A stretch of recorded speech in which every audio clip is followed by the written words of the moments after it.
This is the North Tower of the World Trade Center, seen from the north side on September 11, 2001.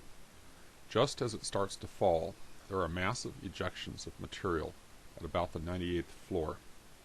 Many of us believe these are blasts from explosions that destroy the core columns, allowing the building to fall. However, those who accept the official government story claim we are merely seeing dust and smoke being pushed out the windows as a result of collapsing floors. It is hard to resolve this dispute directly because the core columns are not directly visible. Nearly hidden by all the spectacular ejections, one small focused jet of material has special significance. This little puff is not coming out of the window at all, but out of the corner of the building. Each corner of the building has two 14-inch box columns, connected to each other by large steel plates and covered on the exterior with aluminum cladding. There are no corner windows.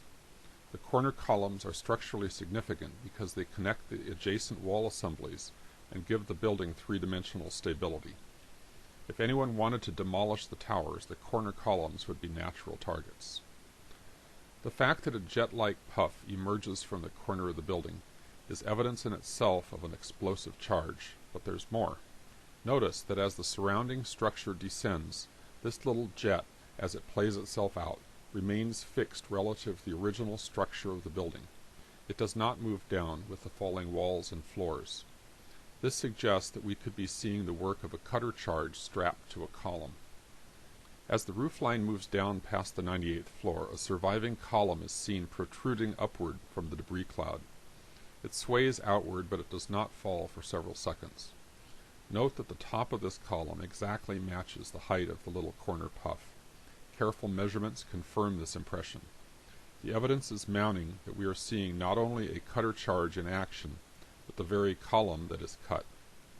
The column sways, but it does not fall for a matter of seconds. Then it abruptly enters freefall. Again, careful measurements confirm this impression. What's going on below that allows the column to suddenly drop?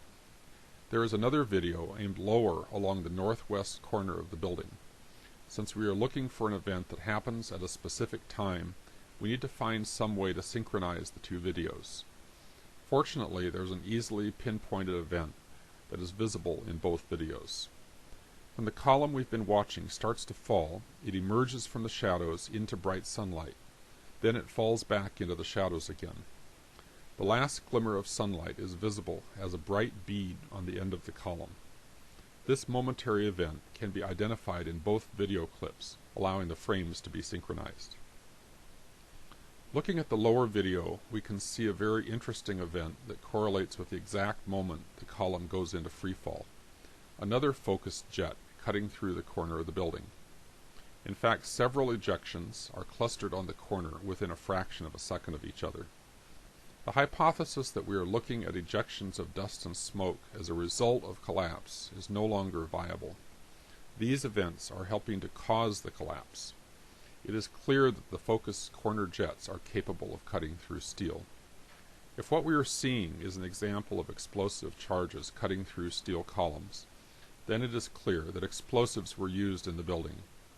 Once we recognize explosives were used, we can see the entire event through new eyes.